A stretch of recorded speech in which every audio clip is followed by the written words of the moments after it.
Hi friends, நம்ம இன்னைக்கு நுக்கோல் பற்றி பார்க்கலாம்.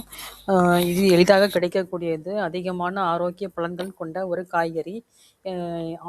நுக்கோல் ஒரு குறைந்த கலோரி கொண்ட காய்கறி. இது எடை குறைக்க நினைப்பவருக்கு இது மிகச்சிறந்த உணவாகும். இதில் அதிகமாக நார் சத்து செரிமான பிரச்சனைகள் குறைக்கிறது, மலச்சிக்கல் நீங்குகிறது. நுக்கோலில் நிறைந்த விட்டமின் சி நம் உடலில் நோய் எதிர்ப்பு சக்தியை அதிகரிக்க உதவுகிறது. அடிக்கடி சளி இருமல் வருபவருக்கு நல்ல பலன் தருகிறது. நுக்கோலில் உள்ள ஆன்டி ஆக்சிடென்ட் உடலில் ஏற்படும் செல் சேதமடைவதை தடுக்கிறது. நீரிழிவு நோயாளிக்கு நுக்கோல் தங்கள் உணவில் சேர்த்து கொண்டால் சுகர் குறைகிறது. அதேபோல் இதய ஆரோக்கியத்துக்கும் நல்லது. பொட்டாசியம் இரத்த அழுத்தத்தை கட்டுப்படுத்த உதவுகிறது. இதில் கால்சியம் இரும்பு சத்து இருப்பதால் எலும்புகள் பலப்படுத்தவும் சோர்வு இல்லாமல் இருக்கவும் உதவி செய்கிறது. குழந்தைகள் முதல் முதியவர் வரை அனைவரும் சாப்பிடக்கூடிய ஒரு காய்கறி.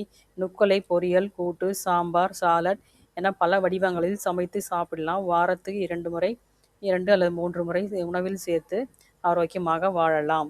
நுக்கோலோட கலோரிஸ் என்னன்னு பார்க்கலாம். நுக்கோலோட கலோரிஸ் 27 கலோரிஸ் இருக்குது. கார்ப்ஸ் 6 கிராம் இருக்குது. ஃபைபர் 3 கிராம் இருக்குது. ப்ரோட்டீன் 1 கிராம் இருக்குது. ஃபேட் 0.1 கிராம் இருக்குது. விட்டமின் சி 62 மில்லிகிராம் இருக்குது. பொட்டாசியம் 350 மில்லிகிராம் இருக்குது. கால்சியம் 24 மில்லிகிராம் இருக்குது. இரும்பு சத்து 0.4 மில்லிகிராம் இருக்குது. நுக்கோலை உண்டு நாம் ஆரோக்கியமாக வாழ்வோம். தேங்க்யூ.